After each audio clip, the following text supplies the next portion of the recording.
ایک روز ہوگا جانا سرکار کی گلی میں، ایک روز ہوگا جانا آقا تیری گلی میں، ہوگا وہیں ٹھکانا سرکار کی گلی میں، دل میں نبی کی ایک کل ہے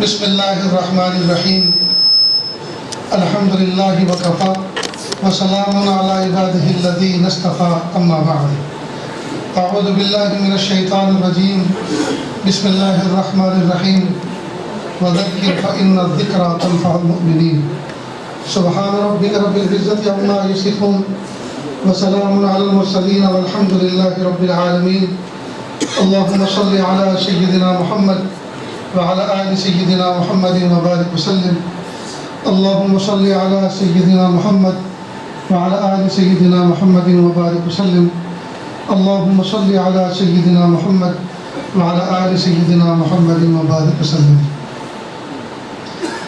میرے بھائیو، اللہ کا لاکھ لاکھ شکر احسان ہے کہ اللہ رب العزت نے ہمیں آج کی اس ادارے کے سالانہ جلسے کی مناسبت سے بھی جمع کیا. نکاح کی محفل میں شرکت کے لیے بھی اللہ پاک نے جمع فرمایا، اور اس سال کی رمضان سے پہلے کی ہماری روٹین کی جو مجلس ہوتی ہے جو ہر انگریزی مہینے کی پہلی جمعرات اور جمعہ کو منعقد ہوتی ہے، لیکن اس مرتبہ رمضان مبارک کا مہینہ انتہائی قریب ہونے کی وجہ سے اور میرا ملک کے باہر سفر ہونے کی وجہ سے اس کو ایک ہفتہ قبل ہم نے منعقد کیا، جو آج کا دن ہے. اللہ پاک نے اس مجلس میں شرکت کی توفیق عطا فرمائی. میرا یہ معمول رہا ہے کہ عشاء کے بعد کوئی لمبی ایسی دینی بات جس کے سننے سے فجر کی نماز خطرے میں پڑتی ہو، میں اس کو بھی مناسب نہیں سمجھتا. اور ویسے بھی آج کل لوگوں کے جسم اعضاء اتنے کمزور ہو گئے ہیں کہ وہ گھنٹہ ڈیڑھ گھنٹہ مشکل سے تو بیٹھ سکتے ہیں، باقی اس سے زیادہ ان کو بٹھانا یا ان کا بیٹھنا بہت مشکل کام ہوتا ہے. بہت سے لوگوں کو پیشاب کا عارضہ ہوتا ہے، بہت سے ڈائبٹیز ہوتے ہیں، شوگر کے مریض ہوتے ہیں، ان کو پیشاب کا عارضہ، اور اسی طرح سے کمزوری، تھکاوٹ، بھوک، کئی چیزیں ہیں جو ان کو بیٹھنے نہیں دیتی. یہاں مختصر سی بات کر کے یہ عاجز ہمیشہ عشاء کے بعد کی محفل کو اختتام تک پہنچاتا ہے. تاہم اللہ تعالیٰ جتنی دیر آپ کی خدمت مجھ سے لیں، میرے پیارے اللہ اس کو قبول فرمائیں. دیکھو دوستو، دو طرح کی تعلیم کی بندے کو ضرورت پڑتی ہے. ہر انسان کو دو طرح کی تعلیم ہے. ایک عصری تعلیم دنیا میں رہنے کے لیے، اور ایک دینی تعلیم دنیا میں جینے اور آخرت میں مرنے کے لیے.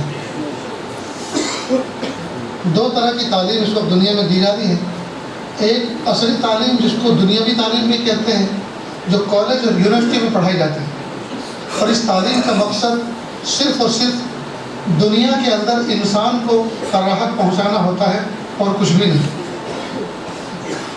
اسکول کالج میں جا کر آدمی ڈاکٹر بنتا ہے، وکیل بنتا ہے، انجینئر بنتا ہے. ان تمام علوم کا فائدہ انسان کے جسم کو اس دنیا میں پہنچتا ہے. میکینیکل انجینئر بنا تو انسان کے استعمال میں جو مشینریز ہوتی ہیں، جو گاڑیاں ہوتی ہیں، ان کو ٹھیک کرے گا. کیمیکل انجینئر بنے گا تو ڈاکٹری لائن سے انسانوں کو جتنے کیمیکلز کی دوائیوں کی ضرورت پڑتی ہے اس کو کام لگے گا. سول انجینئر بنے گا تو مکانات کے نقشے بنائے گا، اس کا انٹیریئر، اسٹرکچر، ایلیویشن، یہ سب کے سب بہتر بنانے کی کوشش کرے گا، جس کا مقصد انسان کے جسم کو راحت پہنچانا ہے. غرض یہ کہ دنیاوی تعلیم کالج اور یونیورسٹی میں پڑھائی جاتی ہے، اور اس کا مقصد ہوتا ہے تاکہ انسان کے مٹی سے بنے ہوئے جسم کو راحت پہنچے. اور جو دینی تعلیم ہے وہ مدارس عربیہ، مکاتب قرآنیہ، مساجد اسلامیہ کے صحنوں کے اندر پڑھائی جاتی ہے. اور اس تعلیم کا مقصد یہ ہے کہ اس کو حاصل کر کے دنیا میں بھی زندگی بہت اچھی گزارے اور مرنے کے بعد ہمیشہ ہمیشہ کی جنت میں جگہ پائے۔ ایک اور بات، دنیاوی تعلیم کا شجرہ نسب اگر یہ معلوم کیا جائے کہ ڈاکٹر کو ڈاکٹر کس نے بنایا، اس کو کس نے بنایا، اس کو کس نے بنایا، اس کا استاد کون تھا، اس کا استاد کون تھا، تو یہ سلسلہ نسب لندن اور امریکہ میں جا کے ختم ہو جاتا ہے۔ لیکن قرآن پاک، حدیث پاک، فقہ، مسئلہ مسائل، اس علم کا اگر شجرہ نسب معلوم کیا جائے کہ یہ تعلیم جو اس وقت جنہوں نے دستار بندی، جن کے سروں پر دستار بندی ہوئی، ان بچوں نے اپنے استاد سے قرآن سیکھا، انہوں نے کس سے سیکھا؟ انہوں نے اپنے استاد سے، انہوں نے اپنے استاد سے، انہوں نے اپنے استاد سے، انہوں نے محمد رسول اللہ صلی اللہ علیہ وسلم سے۔ تو دینی تعلیم کا سلسلہ نسب اللہ کے محبوب صلی اللہ علیہ وسلم کے قلب مبارک تک پہنچتا ہے۔ اسی سے پتہ چلتا ہے کہ دونوں تعلیم میں سلسلہ نسب کس کا زیادہ افضل اور اعلیٰ ہے۔ لیکن چونکہ ہم دنیا میں پیدا ہوئے ہیں اور دنیا میں ہمیں اچھی خاصی عمر کا حصہ گزارنا ہے، تو ہم دھکے کھاتے نہ پھریں، ٹھوکریں کھاتے نہ پھریں، بلکہ اس دنیا میں رہتے ہوئے اس دنیا کی نعمتوں سے فائدہ اٹھاتے ہوئے اور شان کے ساتھ زندگی گزارتے ہوئے اور اللہ کا شکر ادا کرتے ہوئے اللہ کا قرب حاصل کریں۔ اس کے لیے ہمیں دنیاوی تعلیم کو بھی احسن طریقے سے سیکھنا ضروری ہے۔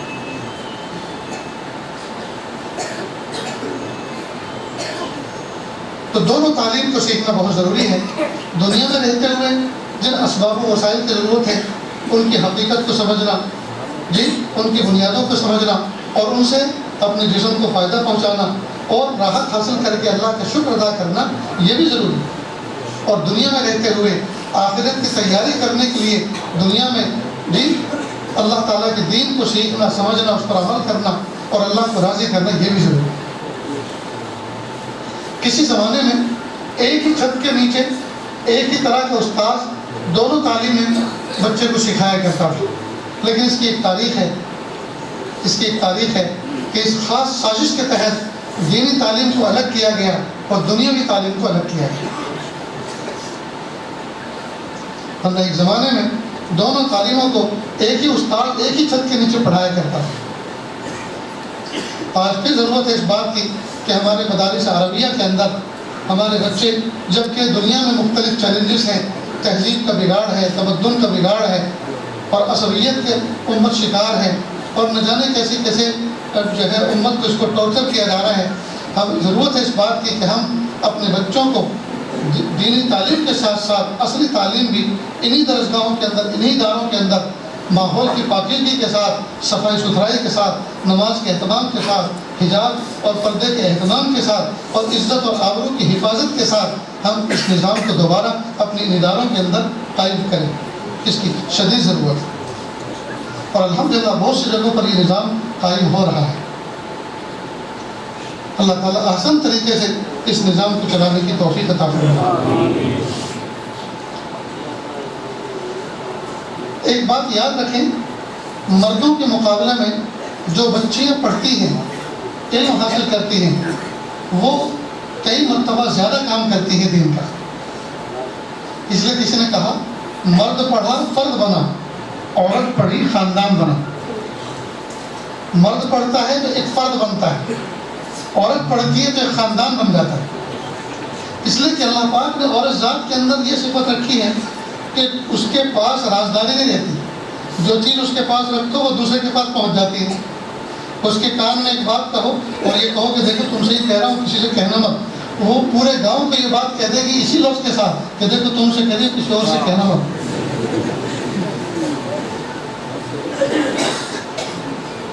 ایک مرتبہ ایک عورت گھر میں آئی اور وہ یوں کہہ رہی تھی کہ دیکھو میں تم سے کہہ رہی ہوں اور کسی سے بتانا مت۔ میں کہا نہیں، یہ بات مت کہو، اس لیے کہ ہم سے بتانے سے پہلے نہ جانے کتنوں کو تم نے بتا دیا ہے۔ اب جب اس شرط کے ساتھ تم کہہ کے جاؤ گے تو بات جب ظاہر ہوگی تو تم بدنام کرو گے کہ مولانا کے گھر سے بات نکلی، حالانکہ وہ تو مولانا کے یہاں آنے سے پہلے وہ تو BBC لندن پہ شائع ہو چکی ہے۔ یہاں تک کہ عورتوں کا مزاج یہ ہے کہ وہ 5 منٹ میں ملتے کے ساتھ ہی کسی اجنبی عورت سے 5 منٹ میں ملتے کے ساتھ ہی بتا دیتی ہیں میری نماز چھوٹی بھی ہے یا جاری ہے اور کون سا مہینہ چل رہا ہے، کتنے بچے ہیں اور کتنے اور آنے ہیں، وہ سب کچھ 5 منٹ میں ڈیٹا ٹرانسفر کر دیتی ہے۔ یہ اس کی برائی نہیں عورت کی، یہ اس کی خوبی ہے کہ اللہ پاک نے اس کے اندر یہ صفت رکھی ہے کہ وہ اپنی باتوں کو شیئر کرتی ہے، آگے بڑھاتی ہے. تو اگر اس کو دین سکھا دیا جائے تو دین بھی تو آگے بڑھائے گی نا. اگر اس کو علم سکھا دیا جائے تو علم بھی تو آگے بڑھائے گی نا. تو مرد پڑھا فرد بنا، عورت پڑھی خاندان بنا. عورت پڑھی خاندان بنا. اس کے اندر جو ہے صفات اللہ نے رکھی ہیں. اگر ان صفات کی تربیت نہ ہو، ان صفات سے فائدہ نہ اٹھایا جائے تو پھر عورت تو بیچاری گھر بیٹھے ویسے ہی بدنام. ابھی میں پچھلی مجلس میں جب اب سے 25 دن پہلے آیا تھا تو میں ڈائریکٹ آیا تھا جارڈن، مسجد اقصیٰ فلسطین اور مصر سے ہوتے ہوئے. تو ہمارے قافلے کے اندر ایک عالم تھے، بہت ظریف الطبع. انہوں نے بس کے سفر میں مائک بھی تھا، تمام کو بڑا خوش رکھا. تو انہوں نے ایک عجیب لطیفہ سنایا جو عورتوں سے متعلق. انہوں نے کہا کہ ایک مچھیرے نے ایک مچھلی پکڑی اور مچھلی تھی بڑی خوبصورت. مچھلی تھی بڑی خوبصورت. سوچا کہ اگر اس کو بازار میں بیچوں گا تو کوئی زیادہ قیمت آنے والی نہیں، وہی روٹین کی قیمت آئے گی جو آتی ہے. اگر میں بادشاہ کی خدمت میں اس کو پیش کروں تو خوش ہو کے وہ کوئی بڑا انعام دے سکتا ہے. تو بادشاہ نے دیکھی مچھلی اور کہا واہ، ایسی مچھلی تو میں نے زندگی میں پہلی بار دیکھی ہے. اب اس 10,000 درہم اس کو انعام میں دو. چاندی کے سکے ہوتے تھے درہم، 10,000 درہم دیتی. اب بیوی تھی اس کی بڑی بخیل. عورت کی بات آئی، بیوی تھی بڑی بخیل. اس نے کہا اگر ایسے گھٹیا قسم کے لوگوں کو 10,000 کا انعام دو گے تو ہم تو مٹی میں مل جائیں گے. اس کے 2-5 روپے دیتے زیادہ، وہی اسی سے وہ خوش ہو جاتا. 10,000 تم نے دی، اب تمہیں دے چکا، اعلان کر چکا. اعلان کیا، اس کا حوالے کر چکا، وہ لے کے جا بھی چکا. اب واپس لینا چاہیے تو میری توہین ہے. تم ایک ترتیب بتاتی، اس کو بلاؤ اور اس کو کہو یہ مچھلی نر تھی یا مادہ، یہ لیڈیز تھی یا جینٹس. اگر وہ کہے یہ لیڈیز تھی تو کہ توبہ توبہ، لیڈیز نہیں، ہمیں جینٹس کی ضرورت ہے. اور اگر کہ جینٹ آدھے نہیں، جینٹ ہمارے یہاں نہیں کھاتے، ہمارے یہاں تو لیڈیز. اگر وہ اس طرح جب وہ جواب دے گا تو آپ ایسے کریں اور باقی پیسے اس سے لے لیں. اور اس سے پوچھا بیٹا یہ بتاؤ کہ یہ جو مچھلی تم پکڑ کے لائے ہو یہ نر تھی یا مادہ؟ اس نے کہا جی حضور یہ تو ہجڑا تھی. بادشاہ بڑا خوش ہوا اور کہا کہ اس کو 10,000 اور دے. 10,000 اور دے دیے. بیوی تو جل بھون کے خاک ہو گئی کہ میں تو پہلے والی 10,000 واپس لینا چاہتی تھی تو اور 10,000 چلے گئے. اچھا جس وقت اس نے ٹوکری بھر کے اٹھائی ان سکوں کو تو 2-4 نیچے گر گئے. تو اس نے نیچے بیٹھ کر دھیرے دھیرے سے ان کو اٹھا اوپر رکھا اور پہلے ان کو چوما، سر سے لگایا اور ٹوکرے میں رکھ کے لے کے گیا. بیوی نے کہا دیکھا یہ کتنا حریص، کتنا لالچی تھا. 2-4 سکے گر گئے تھے تو ہمارے دربار میں کام کرنے والے، جھاڑو پوچھا کرنے والے ان کو مل جاتے، ان کا دل خوش ہو جاتا. پڑے رہنے دینا تھا، وہ ان کو بھی اٹھا کے لے گئے. اس کو بلاؤ اور اس سے پوچھو اور اگر معقول جواب نہ دے سکے تو لے لو اس سے 20,000. اس کو کہا کہ بھائی تجھے اتنے سارے پیسے دیے، 2-4 سکے بھی تو نے چھوڑے نہیں جو گرے ہوئے تھے. ان کو بٹھایا کہ حضور مسئلہ سکوں کا نہیں ہے، سکوں کے اعتبار سے تو آپ نے مجھے جو ہے مالا مال کر دیا، نہال کر دیا. مسئلہ یہ ہے کہ وہ جو سکے گرے تھے ان پہ آپ کا نام چھپا ہوا ہے. ان کی توہین مجھ سے برداشت نہیں ہوئی. پھر اس کو اٹھایا، چوما اور سر سے لگایا اور ٹوکرے میں رکھ لیا. بادشاہ بڑا خوش ہوگا. 10,000 اور دو. 30,000 لے گئے. بیوی نے سوچا کہ آگے کچھ بولنے کی ضرورت نہیں، چپ رہو. ادھر بادشاہ نے پھر ڈھونڈی پٹوائی، اعلان کروایا کوئی بھی آدمی اپنی بیوی کی بات نہ سنے، اور اگر سنے گا تو 30,000 تو جائیں گے، 40 بھی جا سکتا ہے. لطیفہ اصل میں سنا کر مقصد یہ تھا کہ اگر عورتوں کی صلاحیتوں کو ہم نے صحیح استعمال نہ کیا تو پھر وہ بخالت بن جاتی ہے، وہ پھر غیبت بن جاتی ہے اور اس کی ذات لوگوں کے اندر فتنہ اور فساد پھیلانے کے ذریعہ بن جاتی ہے. ہمیں چاہیے کہ ہم ان ماں بہنوں کی بہترین تربیت کریں، اپنے بچوں کی بہترین تربیت کریں، انہیں دین سکھائیں، دین سمجھائیں، دین پر عمل کروائیں. یہ جس گھر میں جائے گی اس گھر میں اجالا کر دے گی. جس خاندان کا فرد بنے گی اس خاندان کے بچوں کو سدھار دے گی. جس خاوند کی بیوی بنے گی اس خاوند کی اصلاح کا ذریعہ بن جائے گی. اللہ رب العزت نے نہ جانے کتنی عورتوں سے بگڑے ہوئے شوہروں کو لگام دے دی. بگڑے ہوئے شوہروں کو راہ راست پر لا دیا، شرابیوں کو شبابیوں کو بری عادتوں سے چھڑا کر نیکوکار انسان بنایا۔ اس لیے میرے بھائیوں، اپنے بچوں کو، نرینہ اولاد کو بھی پڑھاؤ اور اپنی بیٹیوں کو بھی پڑھاؤ، اور بیٹیوں کو خاص طور سے اہتمام کے ساتھ پڑھاؤ کہ اللہ پاک نے ان کے اندر یہ صلاحیت رکھی ہے کہ وہ خوبی کو صرف اپنے تک محدود نہیں رکھتی بلکہ دوسروں کو بھی اس خوبی میں شیئر کرتی ہیں، ان کو شریک کرتی ہیں۔ ویسے کتابوں میں باقاعدہ اس پر مضمون لکھے ہیں کہ ہر کامیاب مرد کے پیچھے آپ کو عورت کا کردار نظر آئے گا، کہیں ماں کی شکل میں، کہیں بیٹی کی شکل میں، کہیں بہن کی شکل میں، اور کہیں بیوی کی شکل میں۔ جتنے بھی کامیاب مرد ہیں ان کے پیچھے کسی نہ کسی عورت کا کردار ہے، چاہے تو ماں کی شکل میں، چاہے تو بیوی کی شکل میں، چاہے تو بیٹی کی شکل میں، چاہے تو بہن کی شکل میں۔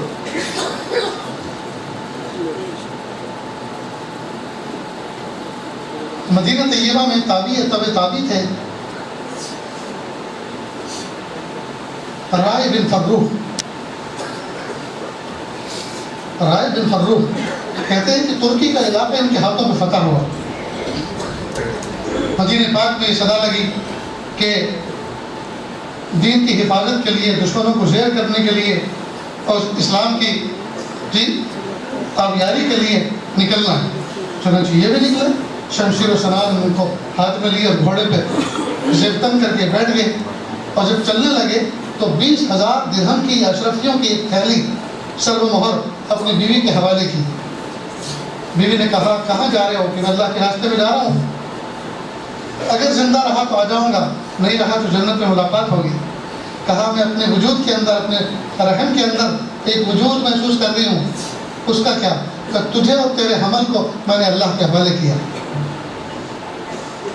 اور گھوڑے کو ایڑ لگائی اور یہ جا دھول اڑاتے ہوئے جب یہ سوار رخصت ہو گیا اور عورت درزوں سے دیکھتی رہی، اور جب دھول نیچے بیٹھی تو سوار غائب ہو چکا تھا۔ اللہ کے سامنے سر و سجود ہو کر دعائیں مانگی، عافیت مانگی، اور اللہ تعالیٰ سے اپنے بچے کی سلامتی مانگی۔ اللہ کی شان بچے کی پیدائش ہوئی۔ اب یہ جو سفر پہ گئے تھے، ایک دن نہیں، 2 دن نہیں، ایک ہفتہ نہیں، 2 ہفتے نہیں، مہینہ نہیں، 2 مہینے نہیں، 15-20 سال کے بعد واپس لوٹے۔ اور جب مدینہ پاک میں داخل ہوئے تو اندھیرا ہو چکا تھا، بوڑھی نگاہوں سے پلکیں سفید ہو چکی، بھویں سفید ہو چکی تھی، سر میں سفیدی چمک اٹھی تھی، نگاہیں کمزور ہو گئی تھی۔ اب مدینہ میں در و دیوار بدل چکے تھے، راستے بدل چکے تھے۔ اب یہ تلاش و جستجو کرتے ہوئے شاید میرا گھر یہ ہوگا، شاید میرا گھر یہ ہوگا، شاید یہی ہونا چاہیے۔ اور نیزے کی نوک سے دروازے کو زور سے کھولا، دھکا دیا، اور گھوڑے کو لے کر دھوم دھام کے ساتھ جیسے اندر داخل ہوئے تو دیکھا کہ ایک نوجوان خوبرو چارپائی پہ سویا ہوا، گھر کے صحن میں، آنگن میں سویا ہوا۔ فوراً وہ کھڑا ہو گیا، اور کھڑا ہونے کے بعد فوراً سوار کا دامن پکڑا اور کہا کون ہو جو مدینہ پاک کی بستی میں، اور کون اجنبی ہو جو مدینہ پاک کی بستی میں بغیر کسی اجازت کے اور سلام استئذان کے داخل ہو کسی کے گھر میں؟ تو بیٹا معاف کرنا، میں اس کو اپنا گھر سمجھا گا۔ اچھا، چوری اور سینہ چوری اپنا گھر سمجھتے ہو؟ اب یہ جو آپس میں ان کی تو مہمیں ہوئی، آواز ذرا بلند ہوئی، اوپر چھت کے اوپر لڑکے کی ماں سوئی ہوئی تھی، اس کو پتہ چل گیا اوہو 20 سال پرانا جو مسافر گیا تھا وہ لوٹ کر واپس آیا ہے۔ فوراً سیڑھیوں سے نیچے اتری اور کہا بیٹا ان کے ہاتھ کو چومو اور سینے سے لگو، یہ تمہارے باپ ہیں جو تمہاری دنیا میں پیدائش سے پہلے، آنے سے پہلے اللہ کے راستے میں گئے ہوئے تھے، یہ لوٹ کر واپس آئے۔ اور دونوں بغل گیر ہوئے، آپ دیدہ ہوئے، معافی تلافی کرتے ہو گئے۔ خیر بیوی نے شوہر کا ہاتھ پکڑا اور بالا خانے پہ پہنچی، لڑکا پھر چارپے پہ سو گیا۔ اب 20 سال پرانی جو داستان چھڑی تو فجر کی اذان ہو گئی مسجد نبی میں، یہاں تک کہ انہوں نے وضو کیا۔ لڑکا تو پہلے جا چکا تھا، وضو کیا، اور جب وہ سیڑھی سے نیچے اتر رہے تھے تو اپنی بیوی سے پوچھا وہ جو میں نے 20,000 دیے تھے وہ کچھ بچے گھٹے، کیا ہوا ان کا؟ کہا جاؤ مسجد نماز پڑھو، بعد میں جواب دیتی ہوں۔ خیر یہ مسجد پہنچے، آخری صف میں جگہ ملی۔ نماز پڑھنے کے بعد ایک خوبرو نوجوان ممبر رسول صلی اللہ علیہ وسلم پر بیٹھا اور حدیث کا درس دینا شروع کیا۔ اب انہوں نے اپنے پڑوس میں بیٹھنے والے سے پوچھا من هذا الشاب، یہ نوجوان کون ہے؟ کب عارف تھا؟ تم جانتے نہیں ہو؟ شاید تم اجنبی ہو اس شہر میں، جانتے نہیں ہو؟ یہ ربیعۃ الرائے بن فروخ ہے۔ اب ربیعہ ان کا نام اور رائے بن فروخ ان کا نام، جن سے بات کر رہے ہیں۔ اچھا جی میرا بیٹا ہے۔ یہ وہاں سے اٹھ کر گھر آئے، بیوی نے پوچھا کیا دیکھا مسجد نبوی میں؟ آپ دیدہ ہو گئے، اور کہا میں نے اپنے بیٹے کو دیکھا کہ ممبر رسول صلی اللہ علیہ وسلم پر بیٹھ کر حدیث کا درس سنا رہا ہے۔ کہا وہ 20,000 اس کے پیچھے میں نے خرچ کیے، اس کی تعلیم و تربیت پر خرچ کیے۔ میرے بھائیوں، ہم تک جو دین پہنچا ہے، اس دین کے پہنچنے میں اس بوڑھی عورت کا مدینے کا علی کا بھی حصہ ہے، جس نے 20,000 روپے ایک بچے پر خرچ کیے جو وقت کا بہت بڑا محدث بنا۔ ایسے ایسے لوگوں کی قربانیاں اس دین پر لگی ہیں۔ مفتی عبدالرشید صاحب بیٹھے ہوئے ہیں، میں ان کے علاقے میں گیا کشمیر میں ایک مرتبہ، تو پہاڑی سے ایک مسجد میں مینارے سے اذان کی آواز سنی، تو میں نے اپنی پگڑی پر ایسے ہاتھ رکھ کر یوں کر کے دیکھا، یعنی اتنی بلند و بالا پہاڑی تھی کہ مجھے اپنے امامے میں گرنے کا خطرہ ہوا۔ یوں کر کے دیکھا، اس وقت میں نے سوچا پیارے اللہ، وہاں کس نے دین پہنچایا؟ اس پہاڑی پہ کون دین کی دعوت لے کر آیا تھا؟ کس نے یہاں کلمہ پہنچایا؟ کس نے یہاں ایمان کی دعوت پہنچائی تھی؟ میرے بھائیوں، ان دین کے داعیوں نے، صحابہ کرام نے، تابعین نے، تبع تابعین نے، علماء امت اور بزرگان دین نے جی اس دین کے خاطر قربانیاں دے کر ہر کچے اور پکے گھر میں دین کی دعوت کو پہنچایا، ہر پست و بالا میں جی کلمے کی آواز کو پہنچایا۔ لیکن ہم خود اپنے گریبان میں جھانک کر دیکھیں، ہم نے اس دین کے لیے کیا کیا ہے؟ ہم نے اس دین کے لیے کیا کیا؟ نہ خود دین پر عمل کیا، نہ دین سے کوئی تعاون کیا، بلکہ ایسے رسم و رواج میں گھر گئے ہیں کہ ہم دین کے اوپر دھبا بنے ہوئے، ٹوپیاں لگا کر، داڑیاں سجا کر، سفید سفید کپڑے پہن کر، اور جن محفلوں میں ڈی جے بج رہے ہیں، جن میوزک ہو رہے ہیں، ان محفلوں میں جی نکاح کی محفلوں میں شرکت ہو رہی ہے، شرکت ہو رہی ہے، تو ہم نے تو دین کو مٹا دیا۔ میں نے بارہ آپ کو یہ واقعہ سنایا، آج موقع کی مناسبت سے پھر آپ کے سامنے اپنے سبق کے طور پر پیش کرتا ہوں۔ یورپ کا ایک انگریز اس نیت کے ساتھ بغداد آیا کہ میں دیکھوں بغداد اسلام کی وہاں حکومت، مسلمانوں کی وہاں حکومت ہے، اسلامی حکومت ہے، تو دیکھوں اسلام کیسا ہے اور مسلمان کیسے ہوتے ہیں۔ چنانچہ وہ پہنچا بغداد، دن بھر گھومتا رہا، لوگوں کو دیکھتا رہا، کیسے چلتے ہیں، کیسے بیٹھتے ہیں، کیسے اٹھتے ہیں، کیسے بولتے ہیں، کیسے چھوٹے بڑوں کے ساتھ بہیو کرتے ہیں، بڑے چھوٹوں کے ساتھ برتاؤ کرتے ہیں، خوب دیکھتا رہا۔ اس کو شاید سیونگ مشین کی ضرورت تھی، زبان آتی نہیں تھی، وہ ایک دکان پر گیا اور اس نے اپنی پرانی مشین، اس طرح جو بھی تھا دکھایا، کہا ایسی چیز آپ کے یہاں ہے؟ کہا دکھاؤ۔ اس نے دکھایا، اس کو پسند آیا۔ قیمت کیا ہے؟ جو قیمت بتائی وہ بھی اس کو مناسب معلوم ہوتا، ایک پیس دے دو۔ تو دکاندار نے کہا سیم اسی کمپنی کا، اسی پرائز میں، اسی قیمت میں یہی چیز سامنے والی دکان سے لے لو۔ یہ نیچے اترا، راستہ کراس کیا، وہاں پہنچا، کہ یہ چیز آپ کیا کہے دکھاؤ، تو دکھایا تو وہی جو پہلی دکان پہ تھی۔ قیمت تو قیمت بھی وہی جو پہلی دکان پر تھی۔ کہا ایک پیس دے دو، ایک پیس دے دو۔ اس نے لے لیا، پیسے دے دیے، لے کر پہلے والی دکان پر آیا اور کہا آپ کے پاس ایکسٹرا پیس نہیں تھا جو میں نے دیکھنے کے لیے منگایا تھا، وہ کوئی سیمپل پیس تھا آپ کے پاس؟ کہا نہیں، اور بھی ہے میرے پاس۔ تو پھر آپ نے مجھے کیوں نہیں بھیجا؟ کہ اصل میں صبح سے اب تک میرے یہاں کئی کسٹمر آ چکے ہیں، میری بھونی ہو چکی، اس کے یہاں اب تک کوئی نہیں آیا۔ میں نے سوچا کہ اگر اس کی بھونی نہ ہوئی تو آج اس کے بچے بھوکے سو جائیں گے، آج اس کا چولہا ٹھنڈا رہ جائے گا۔ لہٰذا میں نے سوچا کہ ایک کسٹمر، ایک گاہک میں اس کے یہاں بھی ٹرانسفر کر دوں۔ وہ بڑا حیران ہوا کہ یہ لوگ اتنے خیر خواہ ہوتے ہیں ایک دوسرے کے۔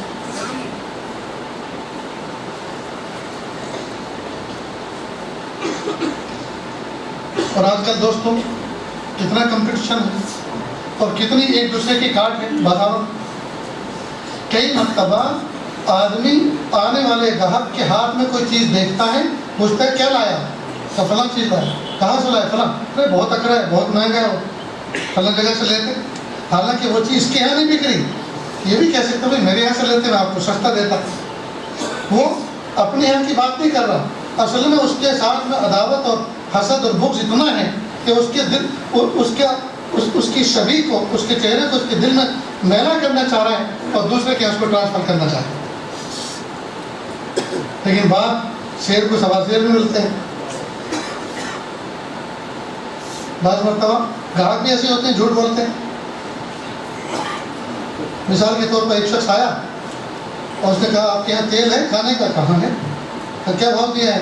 مثال کے طور پر اس نے کہا 50 روپے کلو، 50 روپے لیٹر. اس نے کہا فلاں کے یہاں تو 40 ملتا ہے، تو پھر وہاں سے لے لو. گاہک نے جھوٹ بولا کہ 40 وہاں ملتا ہے کہ وہاں سے لے لو، کہ اس کے یہاں ہے نہیں ابھی. کہ جب میرے یہاں نہیں ہوتا تو میں 30 روپے لیٹر بیچتا ہوں. آپ نہیں سمجھے، تھک گئے. کہا تجھے مجھے بیوقوف بنانا ہے کہ 40 روپے لیٹر وہ دے رہا ہے تو لائے بھی نہیں وہاں سے. کہ اس کو اس کے یہاں ہے نہیں. کہ جب میرے یہاں نہیں ہوتا تو میں 30 روپے لیٹر بیچتا ہوں. میرے بھائیو علم حاصل کرو. فون دیکھ کر، انٹرنیٹ میں بکواسیں دیکھ کر اور ادھر کے جو ہے یوٹیوب پر سرچ کر کے دماغ پتھر کی سل بن چکے ہیں، ماؤٹ ہو چکے ہیں. دنیا بھر کی خرافات میں حصہ لے کر، لایانی باتوں میں وقت گزار کر، شادی بیاہوں کے رسم و رواج میں جا کر اور پھر ان کے تذکرے ہفتوں مہینوں کر کے دل پتھر کی سل بن چکے ہیں. نہ ان کے اندر بات سمجھنے کی صلاحیت رہی، نہ سمجھانے کی صلاحیت رہی، نہ وہ دین پر چلنے کی قوت رہی، نہ دوسروں کو کھڑا کرنے کی ہمت رہی. سب کباڑا ہو چکا ہے. جو کچھ دن اللہ پاک نے ہماری زندگی میں رکھے ہیں ان کو دوستو کیش کریں، ان کو قیمتی بنائیں، سچی پکی توبہ کے ساتھ وقت گزاریں، اپنے دل کو روشن کریں، اپنے گھروں کو جنت کا نمونہ بنائیں، اپنے بچوں کی بہترین تربیت کریں. جی وقت پر اٹھیں، وقت پر سوئیں، وقت پر کھائیں، وقت پر پئیں، اچھا کھائیں، اچھا پہنیں. جی اچھا پہنیں، اچھا کھائیں، اچھا پئیں، اچھے رہیں، اچھا گھر بنائیں، اچھا سواری خریدیں، بچوں کی بہترین تعلیم پر خرچ کریں. کوئی پرہیز کرنے کی ضرورت نہیں ہے اور اللہ کا شکر ادا کریں. دنیا میں اللہ کی نعمتوں کو استعمال کریں اور اچھے اعمال کریں. کچھ بھی پرہیز کرنے کی ضرورت نہیں ہے. اللہ تعالیٰ خوش ہو. میرے محبوب صلی اللہ علیہ وسلم نے فرمایا میری امت کا معاملہ عجیب ہے. اگر میری امتی کو تکلیف پہنچتی ہے، اس پر وہ صبر کرتا ہے تو بھی ہم اس کو جنت دیں گے. اور اگر کوئی نعمت ملتی ہے اس پر وہ شکر کرتا ہے تو اس کو بھی ہم جنت دیں گے. اس لیے میں اکثر دعا میں کہا کرتا ہوں پیارے اللہ اگر آپ مصیبت دیں اور ہم اس پر صبر کریں اس پہ بھی آپ جنت دیں گے، اور نعمت دیں اس پر ہم شکر کریں اس پہ بھی آپ جنت دیں گے. اللہ جب معاملہ اس طرح کا ہے، ہم کمزور بندے ہیں، آپ مصیبت بھیجیں، ہم صبر کریں، ہم سے نہیں ہو سکتا. آپ نعمتیں بھیجیے اور شکر کی توفیق دیجیے اور اس راستے سے جنت میں پہنچائیے. بھائی جب آئس کریم کھا کے، لڈو پیڑے کھا کے اللہ کا شکر کر کے جنت مل سکتی ہے تو پھر تکلیف اٹھانے کی ضرورت کیا ہے؟ لڈو پیڑے کھا کے اللہ کا شکر ادا کر کے جنت مل سکتی ہے تو پھر مجاہدے اور پریشانی اٹھانے کی ضرورت کیا ہے؟ کریں گے نا دوستوں؟ کیا کریں گے؟ لڈو پیڑے کھائیں گے. یعنی اللہ کا شکر، موجودہ نعمتوں پر اللہ کا شکر کریں. جو نعمتیں اللہ نے دے رکھی ہیں ان پر ٹوٹ کے اللہ کا شکر کرو. اللہ اس کے بدلے وہ نعمتیں بھی عطا فرمائیں گے جو ابھی تک نہیں ملی، وہ بھی دیں گے. اس لیے کہ قرآن پاک میں اللہ پاک نے فرمایا لَإِن شَكَرْتُمْ لَأَزِيدَنَّكُمْ، اگر تم نعمتوں پہ شکر کرو گے تو ہم اور زیادہ اضافہ کریں گے. قربان جائیے، کتنا آسان ہے، کتنا آسان کام ہے دوست. بہت سے لوگ الحمدللہ ماشاءاللہ کہنے پر ایک دوسرے کی توہین کرتے ہیں. کبھی نے تو کھا کے پیٹ بڑے کر رکھے ہیں اور الحمدللہ ماشاءاللہ سبحان اللہ. ارے ان کے ماشاءاللہ سبحان اللہ بھی تو اللہ نے ان کا پیٹ بھر رکھا ہے، لیکن تم اگر یہی مذاق کرتے ہو تو اور کنگال ہوتے چلے جاؤ. اگر تم ماشاءاللہ سبحان اللہ کہنے والوں کی مذاق اسی طرح کرتے رہو گے تو تم کنگال ہوتے چلے جاؤ گے اور تمہاری داستانوں کے تذکرے بھی کوئی کرنے والا نہیں رہے گا. اس لیے دوستو اللہ تعالیٰ کا شکر، اللہ کی حمد و ثنا ٹوٹ کر کرنے والے ہم بنے. اور جتنے ادارے ہمارے دائیں بائیں ہیں ہم ان کی مخالفتیں نہ کریں، ہم ان کا تعاون کریں. آپ مدرسوں میں جائیں اور جا کر دیکھیں کس چیز کی ضرورت ہے، میں کیا خدمت کر سکتا ہوں، اور اس میں آپ اپنا حصہ لائیں. دارالعلوم فلاح دارین پکیسر جہاں سے ہم فارغ ہوئے گجرات میں، ہمارا مادر علمی 4 بھائی تھے. رینین فرانس کی ایک جزیرہ ہے رینین. 4 بھائی، شاندار مدرسہ جس میں 500, 550, 600 بچے عالم فاضل بنتے ہیں، قاری بھی ہیں، مفتی بھی ہیں اور عالم بنتے ہیں، کسی سے کوئی چندہ نہیں لیتے، اگر کوئی دیتا ہے تو انکار نہیں کرتے لیکن سوال نہیں کرتے. چاروں بھائی مرحوم ہو چکے، اللہ جنت نصیب فرمائے، وہ اس ادارے کی کفالت کرتے ہیں. اور ان کے گھر کی عورتوں کا حال یہ کہ کچن میں آئی تو کہ اس کچن کے اندر پورے سال جتنے بھی برتن ٹوٹے پھوٹے ہم اس کی کفالت کریں گے، برتنوں کا خرچ ہمارے ذمہ. اس خاندان کے نوجوانوں نے کہا مطبخ کا جتنا بھی خرچ ہے چاہے وہ 1 ہو یا 1 لاکھ ہو وہ ہمارے ذمہ. چند افراد نے کہا ادارے کے اندر اسٹاف جتنے بھی ہیں ان کی تنخواہ ہمارے ذمہ. اللہ کرتے پھر اللہ پاک نے ان کو کیسا نوازا. میں بہت ساری تفصیل آپ کے سامنے بیان نہیں کر سکتا.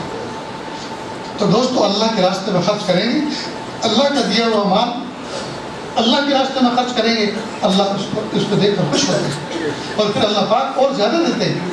بھائی دیکھو آپ نے دیکھا ہوگا دائیں بائیں بہت سے کسان لوگ یہاں بھی بیٹھے ہوں گے، برسی بوتے ہیں اور بھی بہت سے چارے ایسے ہیں کہ اس کو جتنا کاٹو اتنا اگتا ہے. تو یہ مال بھی برسی کی طرح ہے. اگر اللہ تعالیٰ کے دیے ہوئے مال کو اللہ کے حکموں کے مطابق، تقاضوں کے مطابق خرچ کریں گے تو اللہ اور دیں گے اور دیں گے اور دیں گے یہاں تک کہ ہماری زندگی ختم ہو جائے گی. اور اگر نہیں کاٹیں گے، برسی کو نہیں کاٹیں گے اور فصلوں کو نہیں کاٹیں گے تو وہ تو گل کے سڑ کے ختم ہو جائے گی. معلوم ہے کسی چیز کو کاٹنا، خرچ کرنا ضروری ہوتا ہے. ان میں سے ایک مال بھی. یہ مال جب اللہ تعالیٰ کے حکموں کے مطابق، تقاضوں کے مطابق دونوں ہاتھوں سے اللہ کی راہ میں خرچ کریں گے تو اللہ تعالیٰ خوش ہو کر اور دیں گے. اللہ خوش ہو کر اور دیں گے. یاد رکھو دوستوں 2 باتیں ہیں، ایک ہے مالداری اور ایک ہے چوکیداری. مالداری یہ ہے کہ بندہ مال کمائے، مال جمع کرے اور اللہ کے حکموں کے مطابق تقاضوں پر خرچ کرے، یہ ہے مالداری، یہ ہے مال والا. اور جو آدمی ایسا نہیں کرتا وہ مالدار نہیں ہے، وہ ہے چوکیدار. کس کے لیے حفاظت کر رہا ہے، چوکی کر رہا ہے؟ پولیس والوں کے لیے، انکم ٹیکس والوں کے لیے، وکیلوں کے لیے، ڈاکٹروں کے لیے، جی ڈاکوؤں کے لیے، لٹیروں کے لیے، ان کے لیے حفاظت رکھ رہا ہے. جب ان کی طرف سے تقاضے آتے ہیں تو دیتا ہے. تو دوستو ہم مالدار بنے، چوکیدار نہ بنے، اللہ کے راہ میں مال خرچ کرنے والے بنے. تو کریں گے نا انشاءاللہ. اور خود بھی پڑھیں دوستوں. پڑھنے کے لیے کوئی مدت خاص نہیں ہے، بچپن میں بھی پڑھ سکتے ہیں اور 55 میں بھی پڑھ سکتے ہیں، اس کے لیے خاص نہیں. اس لیے یہاں ایک شعبہ تعلیم بالغان کا ہے. ٹھیک 15 منٹ 20 منٹ اگر روزانہ نکالیں تو آپ بہترین اردو پڑھ سکتے ہیں. اور جو آدمی اردو زبان سے واقف نہیں، جو مسلمان، وہ اسلام کی حقیقت سے بھی واقف نہیں. اس لیے کہ ہمارے دین کی بہت ساری ڈھیر ساری کتابیں اردو زبان کے اندر موجود ہیں. جب ہم زبان سے واقف نہیں ہیں تو اس زبان میں جو لکھا ہوا ہے اس سے بھی کہاں سے واقف ہوں گے. اردو پڑھیں، قرآن پاک کی تصحیح کریں. جیسے ایک آدمی ایک گاڑی سیکھتا ہے، ڈرائیونگ اسکول کے اندر ایک گاڑی سیکھتا ہے اور وہ سرٹیفکیٹ مل جاتا ہے اس کو، کیونکہ ساری گاڑی اسی طرح سے چلتی ہے. اسی طرح آپ جو ہے 10-15 صورتیں تجوید کے ساتھ، بہترین ادائیگی کے ساتھ قاری صاحب کے پاس، حافظ صاحب کے پاس مشق کر لیں. اور پورے قرآن پاک میں 10 صورتوں کے جو حروف آئے ہیں پورے قرآن پاک میں وہی ہیں. جی تو جب ان 10 صورتوں کو آپ تجوید کے ساتھ سیکھ جاؤ گے تو پورا قرآن پاک اسی طرح سے پڑھا جاتا ہے. کتنی آسانی ہو جائے گی دوستوں. پریکٹیکلی نماز سیکھیں، پریکٹیکلی وضو سیکھیں، پریکٹیکلی غسل سیکھیں. جنازے کی نماز زندگی میں پیاری ماں اور پیارے باپ کی ایک بات تو پڑھنی، لیکن جوان بیٹوں کو جنازے کی نماز بھی آتی نہیں.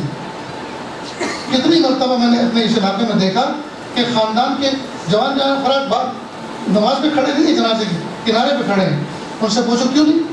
کہا ذرا غسل نہیں. باپ کے جنازے کی نماز میں بغیر غسل آ کے کھڑا ہو. کئی مرتبہ لگتا ہے کہ جھوٹ بولا، غسل نہیں، اس کو نماز یاد نہیں. حالانکہ انتہائی آسان ہے دوست. تو نمازوں کو سیکھیں. عیدین کی نماز سال میں ایک مرتبہ آتی ہے. عید الفطر کی بھی ایک بات، عید الاضحیٰ کی بھی ایک بات. عید الفطر کی نماز بھی ایک بار آتی ہے، عید الاضحیٰ کی بھی ایک بار آتی ہے. اور نہیں سیکھی، یاد نہیں. بس امام صاحب سمجھاتے ہیں تو ابھی نہیں سمجھتے، سنتے ہی نہیں ہیں دھیان سے. اب جب نیت باندھتے ہیں تو دایاں بائیں کو دیکھتا ہے، بایاں دائیں کو دیکھتا ہے، یہ چھوڑ رہا ہے یا باندھ رہا ہے، اور دونوں غلط کر رہے ہیں. اور سال میں ایک مرتبہ آنے والی نماز کو ضائع کر کے چلے آتے.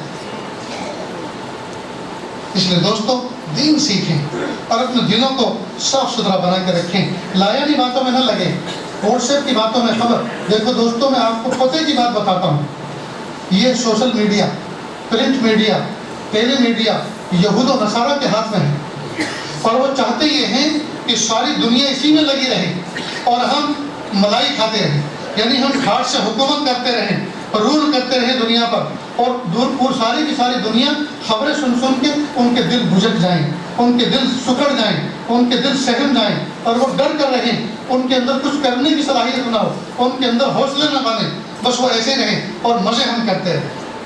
یہ خاص سازش ہے. ایک آدمی جس نے ایک ہفتہ کوئی نیوز نہیں دیکھی, کچھ نہیں سنا, اس سے پوچھو کیا حال ہے, الحمدللہ بہت اچھا. اور جس نے روزانہ دیکھ رکھی ہے, سن رکھی ہے, اس کا دل جی سکڑا ہوا ملے گا, اس کا دل جی اس کا چہرہ اترا ہوا ملے گا. کیوں؟ اس لیے کہ صبح سے شام تک اور خبریں دینے والے بھی ایسی دھماکہ ہے, دھڑاکہ ہے کہ بس ابھی کل ہی برباد ہونے والے ہیں. خبریں سے انداز سے آتی ہے کہ نہیں؟ کسی زمانے میں فٹ بال کا میچ ہوا کرتے تھے تو کامنٹری دی جاتی تھی, تو جیسے جنگی پیمانے پہ کامنٹری دی جاتی, وہ آیا, وہ بھاگا, وہ مارا, وہ دیکھو, وہ جس طرح سے وہ زور و شور کے ساتھ, اس طرح سے آج کل خبریں نا شائع کی جاتی. یوکرین اور روس کی چل رہی ہے, اللہ حفاظت فرمائے, رحم فرمائے. پتہ نہیں انسانوں کو کیا ہو گیا. ایک مرتبہ کوئی کلپ کرے واٹس ایپ پر آئی, کہ اس کو پڑھو 1 مہینے پہلے, اور اس میں یہ تھا کہ بس قربانوں جنگ ہونے والی ہے اور 1-2 دن کے اندر پوری دنیا ختم ہو رہی ہے. 1 مہینہ ہو گیا, اب تک تو کچھ ہوا نہیں. ہو جاتا تو قصہ تمام ہوتا, جنت والے جنت میں جاتے, جہنم والے جہنم میں جاتے, کام ختم ہوتا. میرے بھائیوں, سوشل میڈیا پر اپنے آپ پر اٹیچ مت رکھو, اور دنیا بھر کے ڈرامے اور دنیا بھر کی فلمیں دیکھ کر ان کے اوپر اپنے آپ کو وابستہ مت کرو. اس نے ہمارا بہت وقت ضائع کر دیا. خبریں سن کر کبھی بھی آپ دن بھر خوشی کے ساتھ نہیں رہ سکتے. صبح کو پورا دن اگر آپ کو ضائع کرنا, برباد کرنا ہو, تو صبح کی تازہ خبریں سن لیں, شام تک آپ کا موڈ آف ہو جائے. آپ کو کچھ کرنے کو جی نہیں کرے. گھر بنانے کے لیے مٹیریل اگر آپ نے منگوا رکھا ہے, آپ کوئی بھی خبر سن لو, آپ کو گھر بنانے کا دل نہیں کرے, مایوسی آ جائے. اور دنیا یہی چاہتی ہے, اور بالخصوص اہل ایمان کو مایوس کرنا چاہتی ہے. اس لیے دوستو, نماز پڑھو ٹکا کے, دعا کرو, دعا مانگو اللہ سے جم کے, تسبیحات پڑھو, قرآن پاک کی تلاوت کرو, اللہ کے راہ میں دونوں ہاتھوں سے خرچ کرو, اچھا کھاؤ, اچھا پہنو, ٹینشن فری رہو. جو ہونا ہو وہ ہوگا, ڈرنے کی بالکل ضرورت نہیں ہے. خدا کی قسم, جیسے موت لکھی ہے ویسی آئے گی, نہ 1 لمحے پہلے آئے گی, نہ 1 لمحے بعد آئے گی, اپنے وقت مقرر پر آئے گی. اور ہمیں مرنے سے پہلے مرنے کی تیاری کرنی ہے, اور اس کی تیاری یہ ہے کہ ہم وہ کام کریں جو کام کرنے کا اللہ نے حکم دیا, اور ان کاموں کو نہ کریں جن کاموں سے اللہ نے بچنے کو بھی کہا. اتنی بات یاد رہے گی دوستوں. میں دل سے مبارکباد پیش کرتا ہوں ان بچوں کو, یہ جو 5 بچے حافظ قرآن بن کے یہاں بیٹھے ہیں. آج اس مجمع کے سامنے ان بچوں کے سروں پر سنت باندھی گئی, لپیٹی گئی, پگڑی باندھی گئی. قیامت کے دن ایک جلسہ ہوگا جہاں سورج سے زیادہ چمکدار ان کے والدین کو تاج پہنائے گئے اور ممبروں پہ ان کو بٹھایا جائے گا. ایک جلسہ وہاں ہوگا. اصل ہمت افزائی تو اللہ پاک وہاں فرمائیں گے. تاہم ان 5 بچوں سے مخاطب ہو کر بالخصوص اور عام حفاظ کرام سے بالعموم ایک بات عرض کرتا ہوں. پیارے بچوں, 7 زمین 7 آسمان سے بھاری بھرکم کلام الہی اللہ پاک نے آپ کے سینوں میں رکھا ہے. اس کو سینے میں لے کر گناہوں کے راستوں پہ گھومتے مت پھرنا. اگرچہ آپ کی جیب اگر تلاش کیا جائے تو آپ کی جیب بھی اس وقت پھوٹی کوڑی نہیں ہوگی, لیکن وہ دن دور نہیں کہ دنیا کی بڑے بڑے نعمتوں سے بھرے ہوئے دسترخوان آپ کا انتظار کر رہے ہیں. جس بستی میں جاؤ گے, جس ممبر پہ کرسی پہ بیٹھو گے, جس چارپائی پہ آرام کرو گے, وہ ساری کی ساری نشانیاں بن جائیں گی گھر والوں کے لیے. حضرت قاری صاحب ہمارے گھر آئے تھے, اس چارپائی پہ آرام کیا تھا, اس کرسی پہ بیٹھے تھے, نشانی بن جائے گی. کیوں؟ اس لیے کہ آپ کے سینے میں اللہ کا کلام وہ ہے کہ اللہ پاک اس کلام کی برکت سے آپ کو عزت عطا فرمائے. حضرت عمر بن خطاب رضی اللہ تعالیٰ عنہ ایک مرتبہ مکہ مکرمہ میں ایک پہاڑ پر کھڑے ہوئے, پیچھے پورا قافلہ تھا, پسینے میں سب شرابور, اور وہ نیچے کو دیکھ رہے ہیں. کوئی آیا اور کہا امیر المومنین پورا کا پورا قافلہ پریشان ہے, آپ آگے چلیے, آپ کیا دیکھ رہے ہیں نیچے؟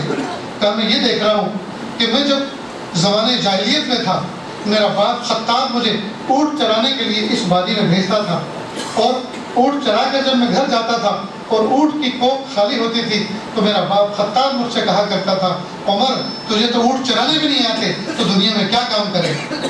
لیکن آج اس قرآن پاک نے اور اس دین مبین نے مجھے ایسا مقام عطا فرمایا ہے کہ ایک دنیا ہے جو میری بات کو مان کر چل رہی ہے. میرے بھائیوں، قرآن پاک کو حضرت عمر بن خطاب رضی اللہ عنہ دونوں ہاتھوں سے پکڑ کر چومتے اور سر پہ رکھتے اور کہتے ہذا دستور ربی، یہ میرے رب کا قانون ہے، یہ میرے رب کا دستور ہے. آج اس قرآن پاک کو ہم لوگ کتنا دوستوں سینے سے لگاتے ہیں، کتنا چومتے ہیں، کتنی تلاوت کرتے ہیں.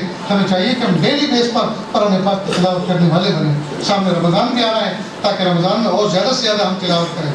تو کریں گے نا انشاءاللہ. میں ان اساتذہ کرام کو مبارکباد پیش کرتا ہوں جنہوں نے ان طلباء عزیز کی خدمت کی، اور وہ ماں باپ بھی قابل رشک ہے اور قابل مبارکباد ہیں جنہوں نے محنتیں کر کے اور ان بچوں کو مکمل فارغ کر کے اس دینی ادارے میں پڑھنے کے لیے بھیجا اور دعاؤں کے ذریعے سے تعاون کیا اور بچوں کی خدمت کر کے ان کا تعاون کیا.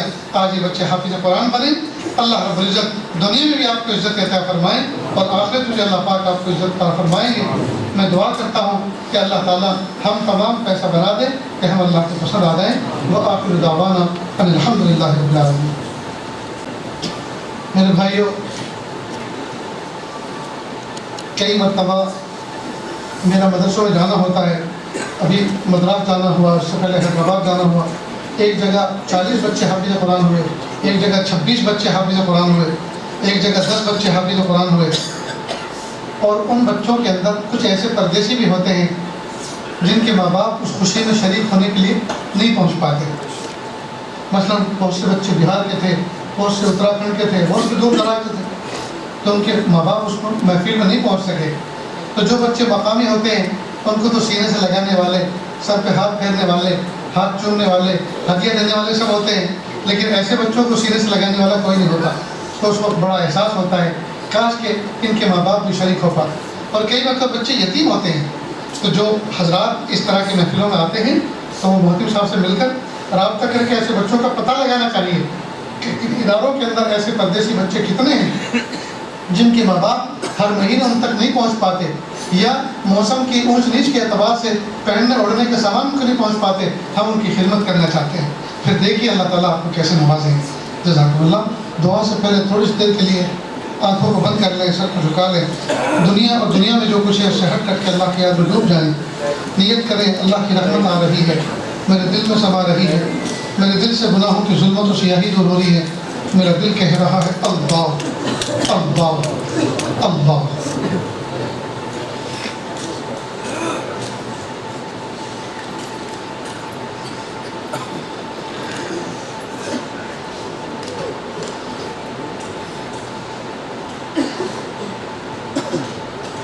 کس سے مانگے کہاں جائیں، کس سے کہیں، اور دنیا میں حاجت روا کون ہے. کس سے مانگے کہاں جائیں، کس سے کہیں، اور دنیا میں حاجت روا کون ہے. سب کا داتا ہے تو، سب کو دیتا ہے تو، اور بندوں کا تیرے سوا کون ہے. رزق پر جس کے پلتے ہے شاہ و گدا، تجھ احد کے سوا دوسرا کون ہے. کون مقبول ہے کون مردود ہے، بے خبر کیا خبر تجھ کو کیا کون ہے. کون مقبول ہے کون مردود ہے، بے خبر کیا خبر تجھ کو کیا کون ہے. جب تلیں گے عمل سب کے میزان پر، جب تلیں گے عمل سب کے میزان پر، تب کھلے گا کہ کوٹا کھرا کون ہے. جب تلیں گے عمل، جب تلیں گے عمل سب کے میزان پر،